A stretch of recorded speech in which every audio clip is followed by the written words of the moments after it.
Hour 2 Overdrive continues, brought to you by FanDuel. Bryan Hayes, Dog, Jeff O'Neill, Jamie Noodles McLennan, TSN 1050, your TSN app, home smart speaker up on TSN 2. Got a big hour. Luke Willson with some picks. Timo and Wilson are reeling because Hayes and company's on fire.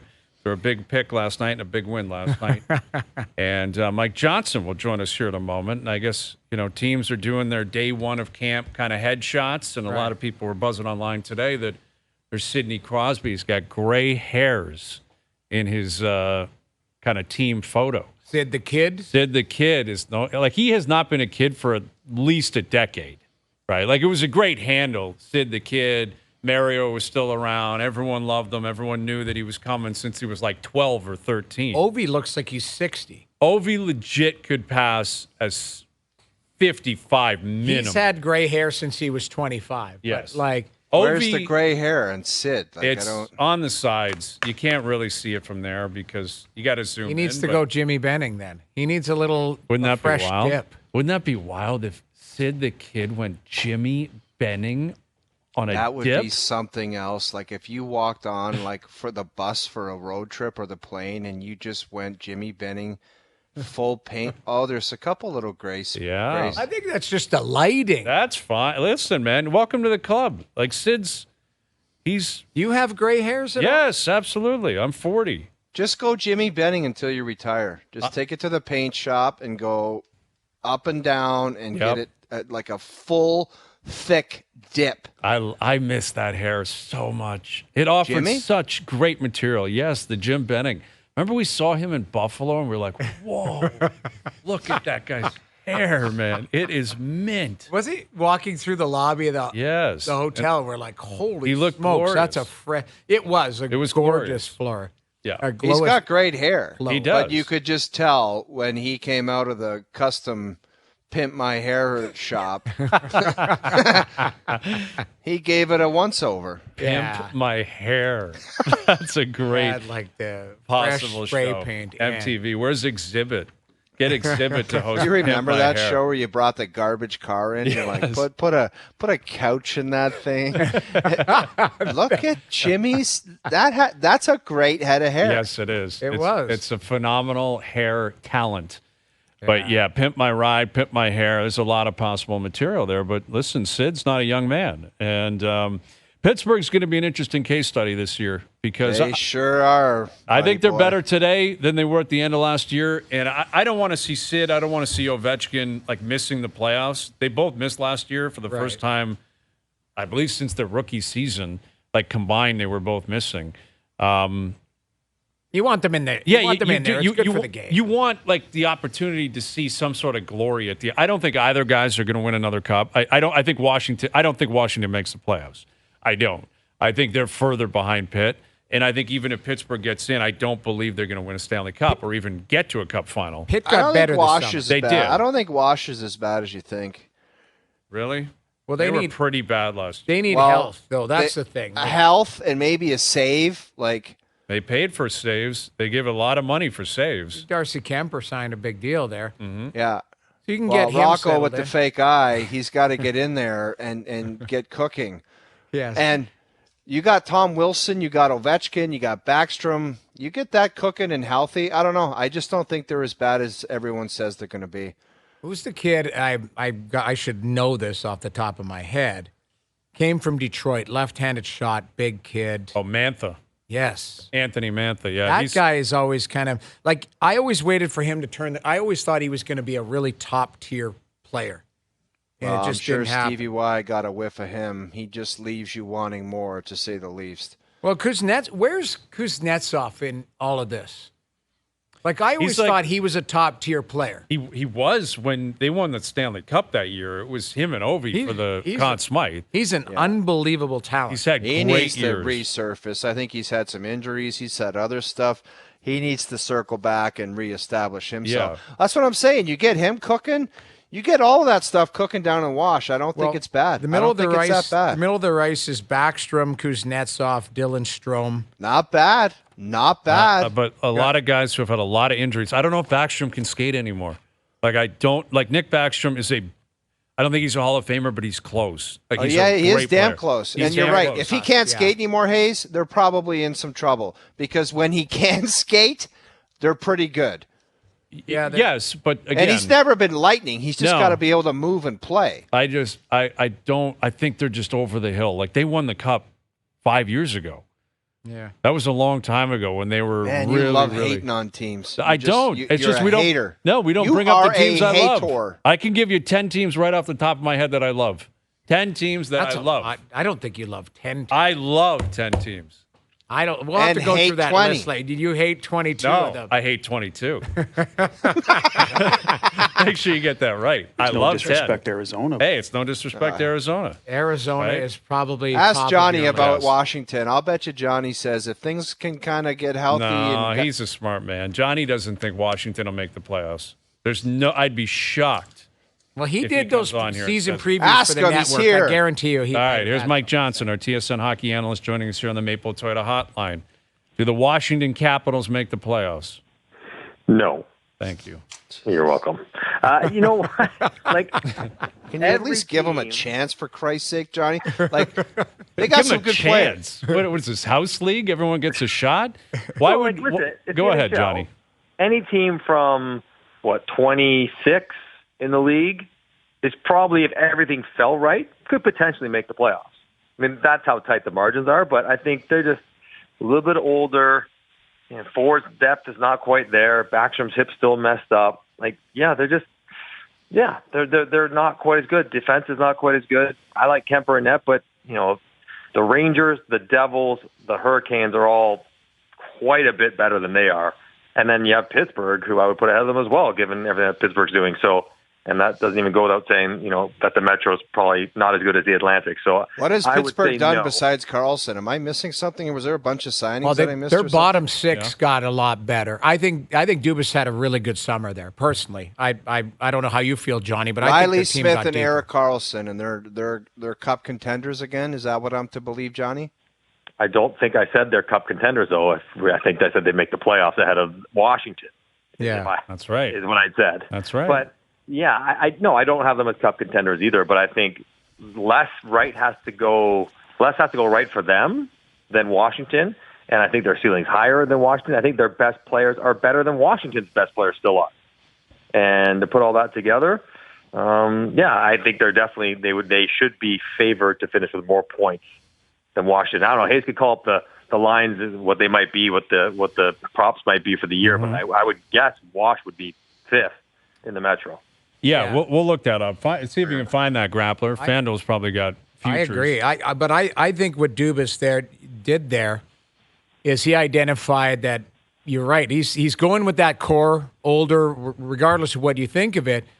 But he kind of finished out that bottom six. With Lars Eller and Achari and Hinestroza, you got Matt Nieto. Like, there may not be super household names, but they're solid players. And I don't know if their bottom six were as deep last year. And I think that's what Kyle did. Regardless if you like the Ryan Graves contract, I think Ryan Graves brings a different dynamic to that defensive core. You get the Eric Carlson, if you get a healthy Letang, that's if. But you get Pedersen there. Like, I think they're more balanced when I look at it. Now, Washington's just, for me, I think if they're healthy, they're decent, but I think Pittsburgh's a better team personally. Well, we have the odds here. This Okay. is according to FanDuel, that the Pens to make the playoffs is paying minus 230. So FanDuel is saying they believe they'll get in, and the Capitals to make the playoffs is paying plus 230. So FanDuel is saying they do not expect Washington to make it. Right. So take There that for you what go. it's worth. Right, There you Mystic go. Mike? That makes a lot of Well, sense I mean, to me. that doesn't mean it's going to happen. It's just more likely to, right? I mean, everyone's like, see, you got it. I'm like, well, no. I mean, Washington probably has a 45% chance of making it, and Pittsburgh has a 55% chance of making it. Like, that's kind of how the numbers shake out. But I think it really comes down to Washington's best players are not as good as Pittsburgh's. Pittsburgh's are still closer to being their very best. Sid, still there. Gino, everybody else. How good Gensel can be as well. So it'll be interesting though, because those are two teams that have they've mirrored each other really for 20 years since Ovi and Sid have gotten in the league, and that both organizations are clinging to trying to stay competitive while those guys still play for them. But I do think Pittsburgh has a slightly better chance than Washington. And I agree. I think there's more separation in the Metro, the three teams you named above Pittsburgh and Washington, too. So they'll have their work cut out for them. Closer to home, Johnny, what do you make of Nylander, at least for now, and it's the big news, playing center ice? It's interesting because he just had a career year not playing in the middle. I know when you say interesting, you hate it. No, I don't hate it. I think you try to flush out the rationale to make that decision. And I think, well, one, I think it's as much about can Willie Nylander play center well as it is about do we have another center that can play center when John Tavares can't play center quite as well? Are they trying to get a jump on John Tavares? Do they think that's this year where his game might drop off at 5-on-5 where they need another option? We've talked about sort of the big four forwards plus Bertuzzi plus Nyes if you're going to put him in the top six, which I think he will play in. Then you leave the third line. Felt like such a strange line to me because it was going to be Domi and Lafferty and Camp or Yarncroke. It just seemed like mismatched pieces. And I think that's sort of what the motivation behind Nylander in the middle. One, maybe it makes him even better because he played center before in his career. But I think more than that, it sort of balances out the way that their roster is put together right now and maximizes maybe everything, even if it minimizes a little bit how good Nylander is right away. How do you think Willie feels about it? He seems to be a guy that doesn't get bothered by much. He's willing to be pushed, and he generally responds. Tavares was saying earlier this week he's the perfect player for Toronto. Publicly, he's embraced it, but this is a massive year for his career. Massive year considering his contract. How do you think he would have responded? Well, I do believe that that's not just an act for Willie. Like that kind of confidence and aloofness to the criticism or the scrutiny is part of who he really is. So in that sense, I don't think he would mind. I don't think he'd mind the challenge. I don't think he minds Sheldon Keefe saying, I'm asking him to do it because I think he can do it. If he starts out terribly and he gets scored on a lot and he's not getting any points, then yeah, he probably would have an issue with it. But if he knows, even Willie would know, who gets paid more, centers or wings? Like if he could be any kind of efficient centerman and get around a point a game, he would have an even greater case, especially in Toronto, that they have to pay him more than if he just had another great offensive season as a winger. Because let's assume Tavares is going or gone in a year or two when his contract expires or changes the dynamic there. If William Nylander's your second-line center, he could probably say, well, now you really have to pay me 10. I've got 40 goals playing center for you, out of position going back to it. So he probably would look at it as potential upside until he struggles long enough where he's like, hang on, okay, we got to do something different. Yeah. Johnny, how do you think the division is going to shake out this year? We were talking about it, I think, last week, where it's not like you're going to go through the bottom half of the division and kick everyone in the junk for a 2-week span and just keep putting points up on the board. It's going to look a little bit different this year, isn't it? As far as, the ability to toss points in the bank, it's going to come with a little more grind. Yeah, the compression of the division is going to be much tighter, right? The haves and the have-nots are going to be harder to tell apart. And maybe one of those teams that was been at the bottom, Detroit, Buffalo, Ottawa, is good enough to now make a step. I still think if you check that FanDuel again, Hayes, I would bet Toronto would be favored to get the most points, which is crazy given that Boston had 135 and they lost the two players, but everyone else is kind of back, sort of. But I think Boston's going to be not nearly as good. Everything went perfect last year, plus they lost those guys. Tampa's another year older, albeit rested. Depth is a concern again, even more so. They're going to be good, but maybe not quite as good. So while the bottom has risen, it feels like the top has fallen. And maybe some people would say that about Toronto. Like they lost a whole bunch of critical pieces. Maybe they're not quite as good as they were last year.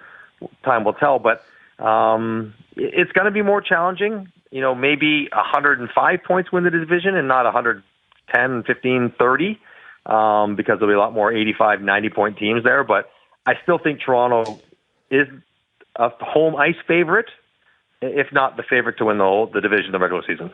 Yeah, they are the odds-on favorite to win the Atlantic. That has definitely been established. I think it's like 2-1. You're not even getting great odds. That's how much, at least FanDuel believes, that the Leafs are in a position to do that. Obviously, we'll find that out as we move on. But one of those disruptors in the Atlantic is supposed to be Ottawa this year, and there's a lot of people bullish on them.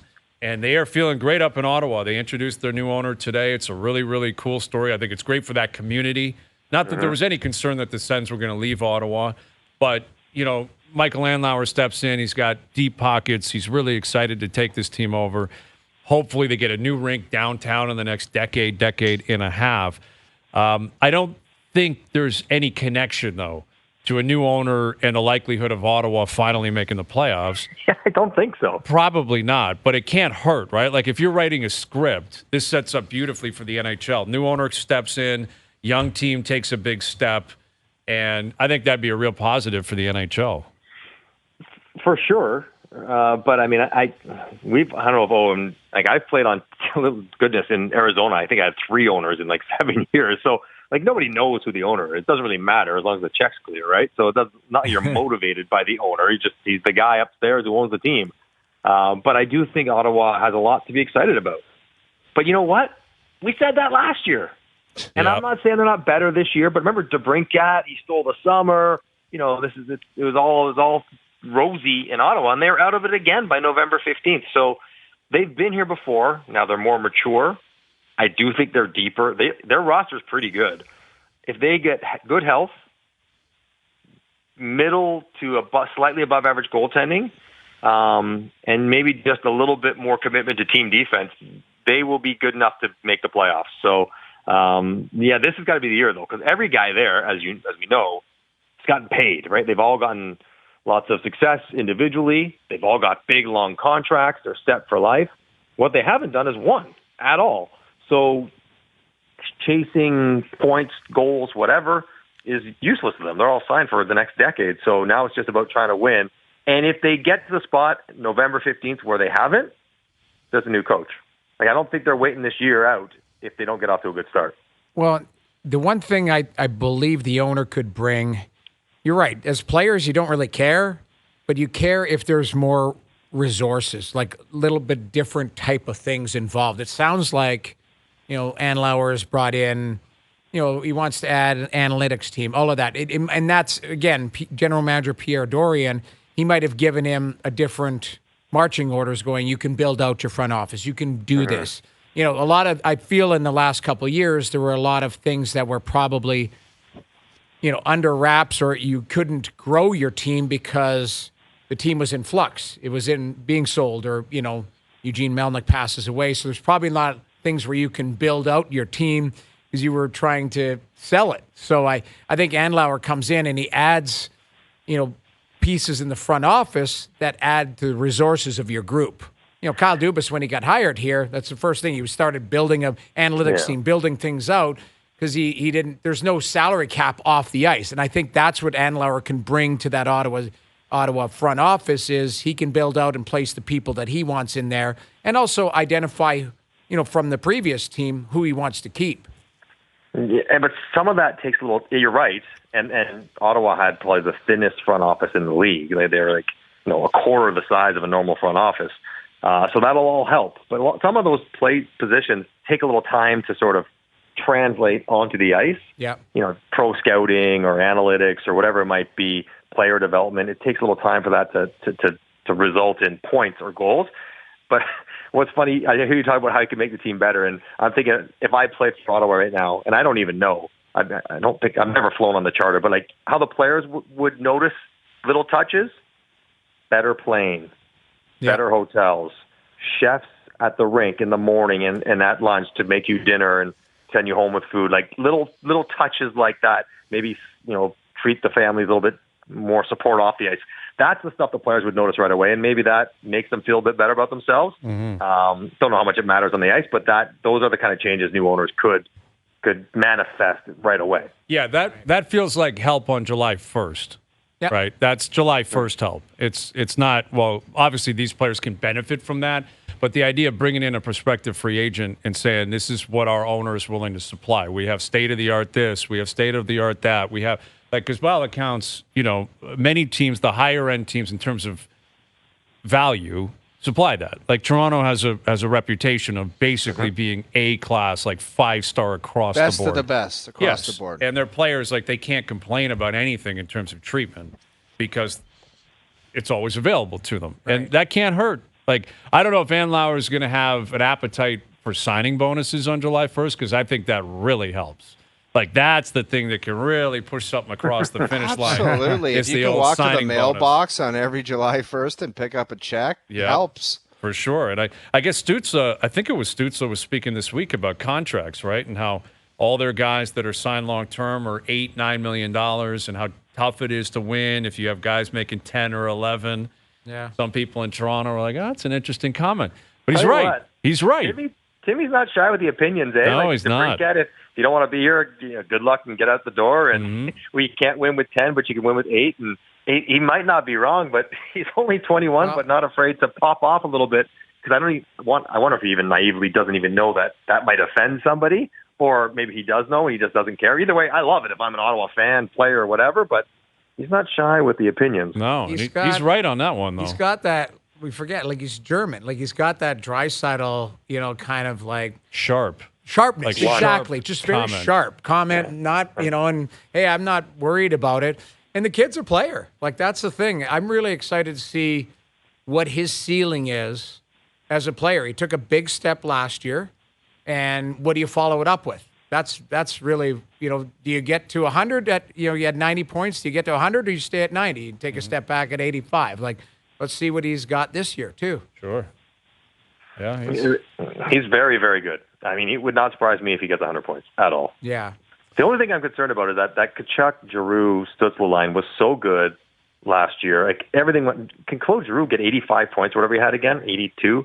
Like, I don't know. It seems like to maybe he only needs 65, age. Johnny. Maybe it's a different 65. Yeah, you're sounding like a coach, but you're exactly right. And that's how those guys need to think.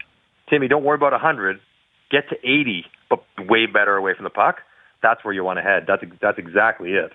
Yeah. Seems to be kind of a consistent theme. Like even in Edmonton, it's like, although with McDavid, it's like, well, he take his foot off the gas and only have 130 points as opposed to 150. Like, that'll be hilarious to hear people explain that. Like, yeah, he scored 55 and 130, but away from the puck, man. He could Jonathan Taze-size his game and get 100 points and still be like, and be a better player. That's what he could do. Yeah, he could be a better player. But we were talking about this earlier. If McDavid gets 125 points this year, he might not win the Hart. He'll win the Hart Ross. Mm-hmm. But somebody else, they'll be like, that's a step back from last year. He gets 125. I'm telling you right now, if he gets $125 and somebody else gets 110, the guy who gets 110 is going to be in contention for it. I agree. Because I think the bar has been set so high.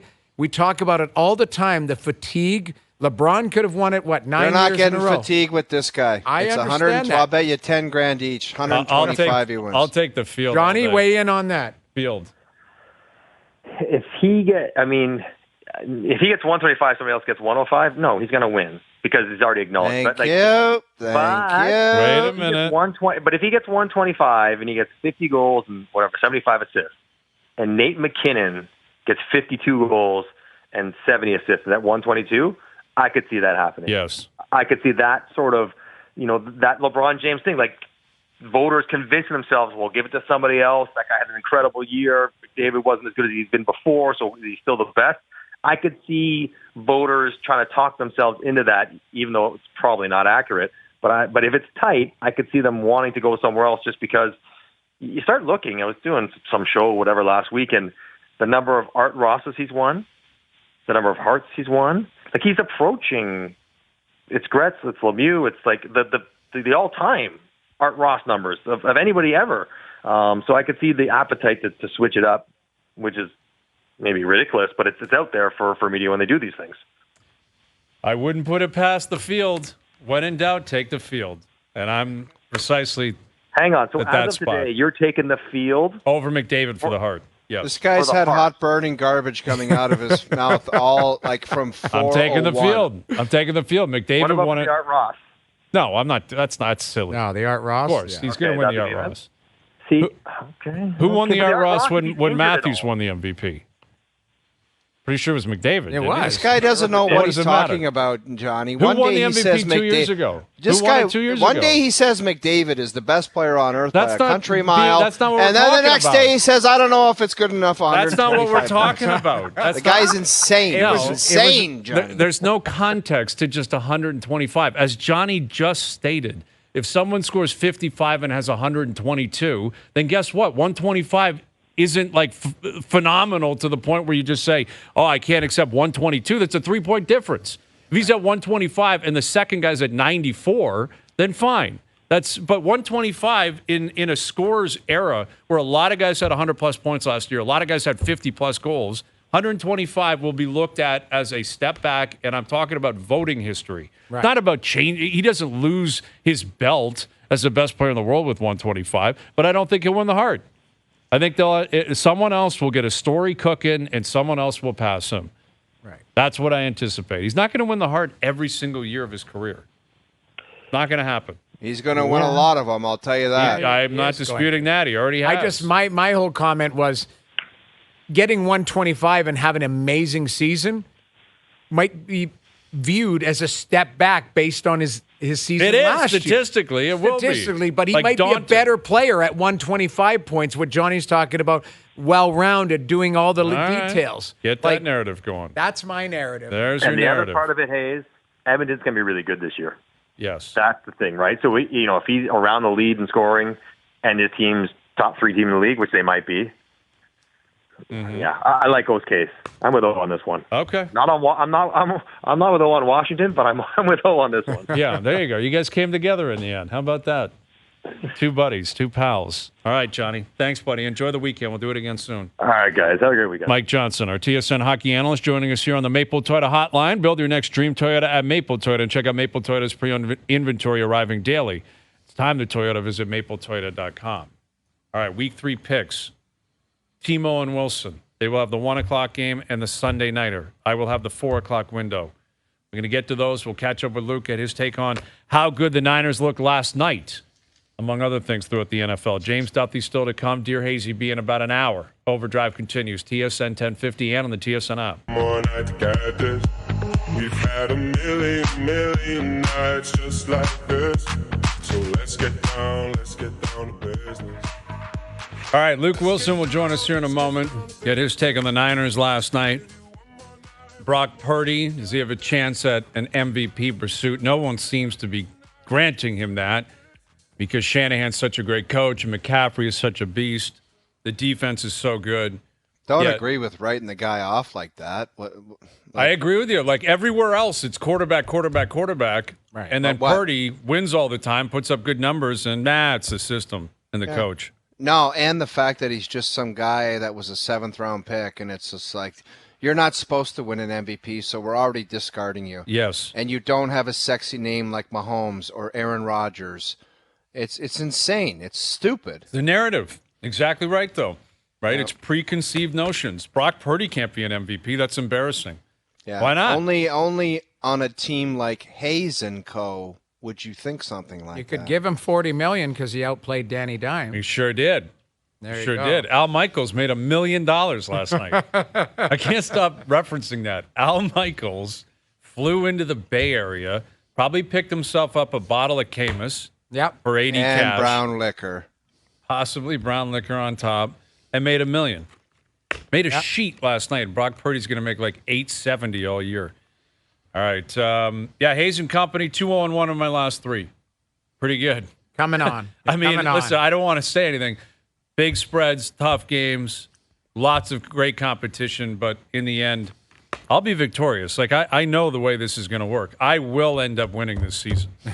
Like, it's not disputable, and I have no doubt it's going to happen. Let's bring in Luke Willson, one half of Team Owen Wilson. What's happening, Luke? I mean, Hayes, that's the most ridiculous thing I've ever heard. This guy's a fraud and a joke. 100%. I mean, that was the easiest layup of all time. Danny Dimes without Saquon in their starting left tackle against the Niners, and it's only 10.5. The spread should have been 20. Before we get to the nuts and bolts, pal, can you talk to me about your boy Danny Dimes? What is going upstairs with him? Talk to me, dog. I don't know. And it's funny because I know everyone's seen the videos of him just like looking kind of confused, which I think is kind of his natural state. But it's not good. And then what was tough was like, again, I had said this yesterday where I'm like, if I'm Danny Dimes, you're the huge underdog, you got nothing to lose. Like, start running around, making things up, schoolyard football. He barely ran for any yards. He barely threw for any yards. It was outrageous, really. I mean, they just did absolutely nothing the entire night. And when they did have a small spark, it seemed like Waller couldn't come up with it, which those are tough plays, but a guy like Waller you'd think would make it. But, I mean, it's hard to even fathom, there are 3 games in the year and he's played one good half of football and he's getting paid $40 million. I promise you guys, if the Giants want to pay me $30 million, we'll undercut Danny Dimes by 10. I'll give them one good half of football. That's all. But I can do it. Yeah, you could. You're right. I mean, there's a lot of people in football looking at Danny Dimes saying, that cat's making $40 million, and he looks as if he's completely lost when he's on the football field. Like, him trying to read the defense, it's a wild scene, man. Because he does have he's got a vibe to him that kind of comes off as aloof anyway, like just in general. Listen, last year he had a really good season. He did. Statistically, he had a good year. Ran for a lot of yards, protected the ball. They made the playoffs. Brian Dable was a hero. It's funny how Dable never gets heat, though. It's all Danny Dimes. Like, all of a sudden, Dable, he just established after 1 year he's this, like, unbelievable offensive genius. Shouldn't he take some of the blame for how they've looked through 3 games? Every other head coach does. Yes. And again, theoretically, they're not supposed to be this bad, even defensively. I think some of the blame also falls on Wink Martindale's shoulders. I was watching last night, Wink is one of those guys where it's like he's known for bringing pressure. He rings up a cover 0. They get Brock Purdy on the first one. He goes back to the well. Brock Purdy shreds him to Ronnie Bell. And then it's like, they're on the 30-yard line or 26-yard line. He goes back to cover 0. And, like, as much as we want to say, oh, my God, like, what a pass by Brock Purdy. And don't remember, Brock Purdy was cooking last night. But it's like you've got Deebo Samuel out lined up wide. You're going to play cover 0, so your DBs have now given the outside up. He runs a little, like, stop and go or, whatever you want to call it. And it's like pitch and catch for these guys. Like, you can't cover guys like Deebo Samuel and cover 0 with no safety help. I mean, I can't even fathom it. And it's not like the Niners O-line is weak. They're like, oh, you know what? We're going to give up our back end, just hope they hold on because their D-line is going to shred these guys. That's just simply not the case with the Niners. So I did think there were some really suspect coaching calls last night by the Giants. Well, the news came out today that the Niners have given extensions to Shanahan and Lynch, and obviously they were in a position of leverage being 3-0, but they also handed multiple first-round picks away to go get a guy who now plays in Dallas, and it hasn't mattered because of Purdy, because of the defense, because of the weapons, and the McCaffrey deal. McCaffrey has scored a touchdown in 12 straight games. Like, put that into perspective for us, Luke. You played in the NFL. You played 12 straight multiple times in your career. Could you imagine catching a ball in the end zone 12 games in a row? No, that's that in itself, especially because a guy like him, when you get down there, they're going to be keying on him like 1,000%. When you talk about the scout team coming out on Wednesday and Thursday and Friday, if they have any red zone drills, it'll get to the point where when you're prepping for the Niners, they'll literally circle McCaffrey on the scout team play card, and they'll look at the scout team quarterback and say, I don't care if he's not open, throw the ball here.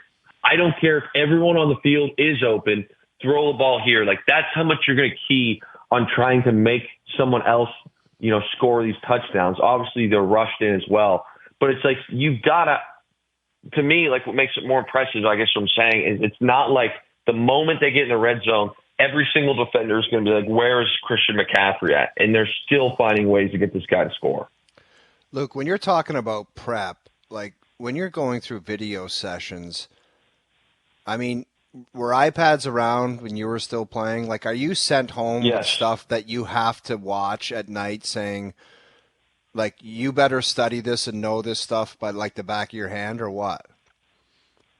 Yes, and there's kind of two ways with the iPads. I would say that with if you're not a quarterback is its own entity when it comes to this stuff. But during the day, you'd watch more of the other team's schemes. Like, you've got the weird stats nerd that'll come in. He knows nothing about football, but then all of a sudden he'll break down, like, the third down. From 3rd and 3 to 6, they're running cover 3 80% of the time, things like that. So when I would go home, the iPad was more for, like, watching specific players and their technique, because you don't get a ton of that during the day. During the day, it's all, like, coaches, X and O's, tendencies, that sort of thing, game plan. But, like, what I always found enjoyable was I would try and say, okay, like, we were a zone run team in Seattle. So even if it wasn't the last game, I would find a zone run team as well that had played, let's say, the Niners, and I would watch, okay, let's get Nick Bosa versus a tight end this season, every single zone run to Nick Bosa. And, like, is Nick Bosa more of is he a blunt force to tight end? Is he going to play outside arm free? Like, how exactly is he playing these tight ends? So that was kind of the difference between me for the iPad at home versus when we were watching film at the stadium or at the facility. So, Luke, before we get to the picks, we, in the last hour, came up with maybe, we'll call it a tweak to the rule. Is that what we're going to be talking about, guys? Probably an accurate assessment, yeah. Well, we're doing this simply because of one thing. We're getting jammed up by the grappler with the tough picks, and Hazy B's getting layups. You know how sickening this is? Yeah. And he's still butchering them. These guys are up big, and they're complaining about the officiating. That's how Anyway, Hazy B, explain to Cousin Lukey. Go ahead, Noodles. You use your idea to. This guy wanted to flip and flags and We are going to do like a challenge rule where if you don't like the game, how many times is it? 3 times for the rest of the year. For the rest of the year, if you don't like the matchup, you can challenge the matchup and switch the game of your choice. Within correct? that window, Within that 1 o'clock window, 4 o'clock. You obviously can't do it for a Sunday night or Monday night or Thursday night. We need to establish that. You can't flip it and be out of the game. Right. You got to So this is 1 o'clock and 4 o'clock window. Yeah, 1 o'clock and 4 o'clock window on a Sunday. You can challenge it, pick your own game. If you win, no problem. If you lose, you surrender 2 points in the standings. Right. To the other side. To the other side.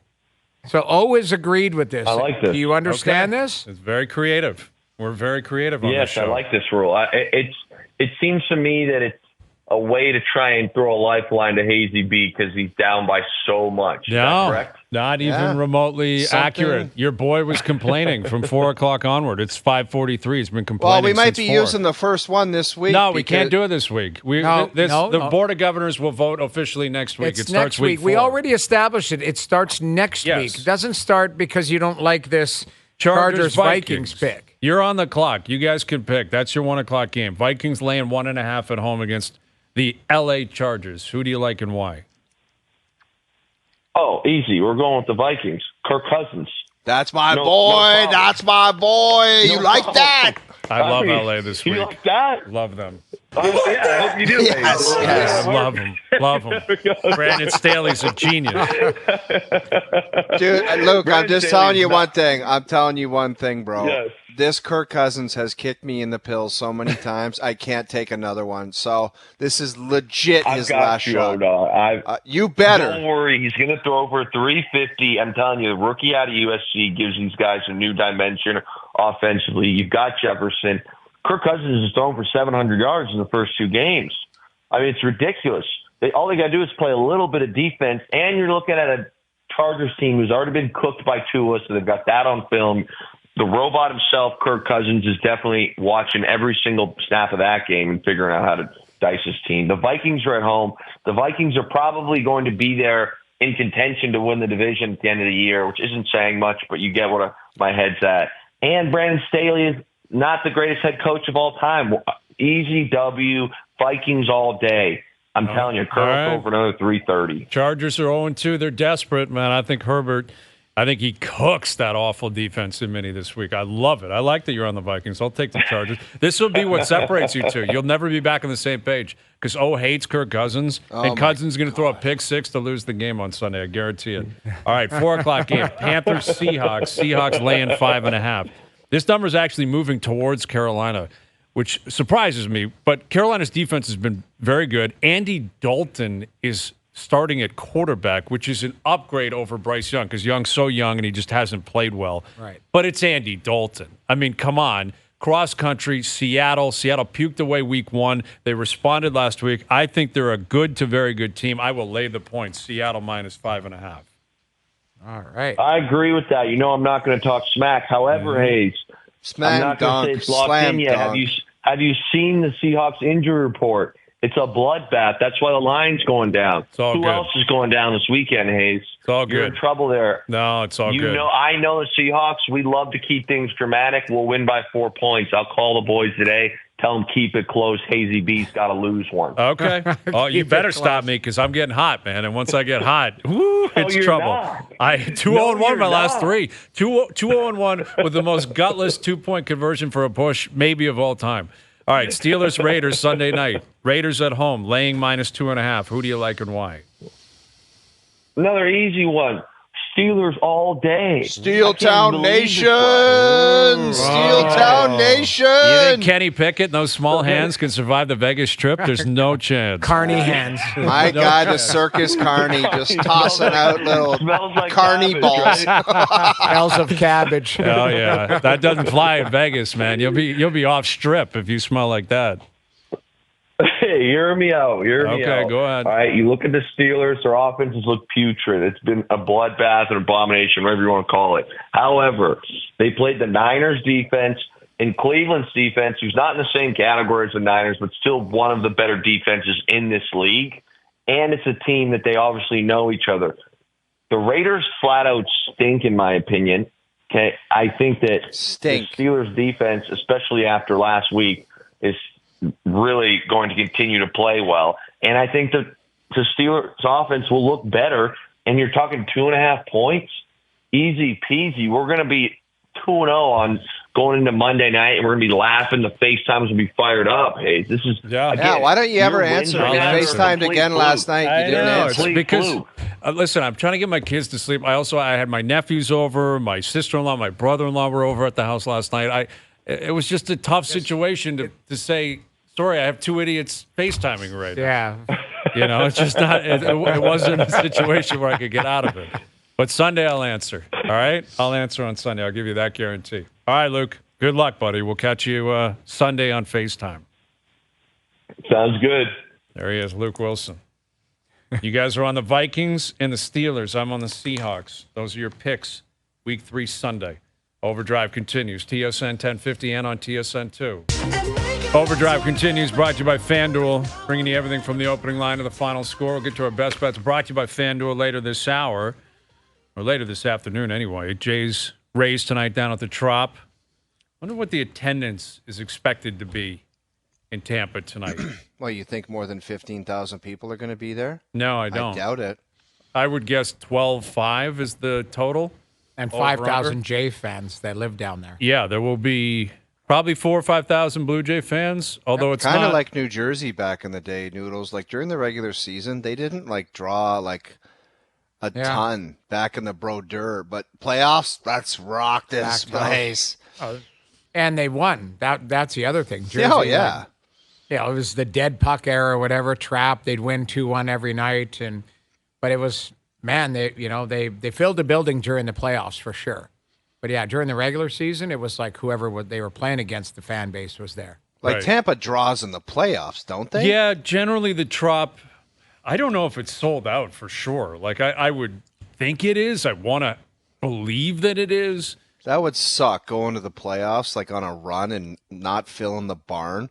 That's problematic. Aren't they getting a new building down there? They are. They announced this week like that's where it's moving, but it's in a similar spot. Florida is just not a good sports state. You know, there's a lot of people that aren't naturally from Florida. Right. It's so hot. My impression is like Miami, Tampa, Jacksonville, Orlando. Like you just have a tough time getting people to show up and commit because they're at the pool, they're at the beach, they're playing golf. They're like, I'm not going to that game. There's man. other priorities. That's what it is. Like you have at the end of last season, the Panthers and the Heat were both in the finals. Yeah. That's impressive. That's incredible. Like imagine the Raptors and the Leafs every other night they're playing NBA Finals and the Stanley Cup Final. Like how amazing that would be. But still, like people pour out of there. You know, the baseball teams don't do generally that well. The football teams, I'm not sure they sell out all the time. Like Florida just doesn't have a great sports field. It's a massive state. It's the third or fourth most populated state. And they've got some good teams down there, Yeah, too. they have great teams. Absolutely. Yeah. Final hour coming up. James Douthey will join us. Dear Hazy B as well. OverDrive continues. TSN 1050 and on the TSN app.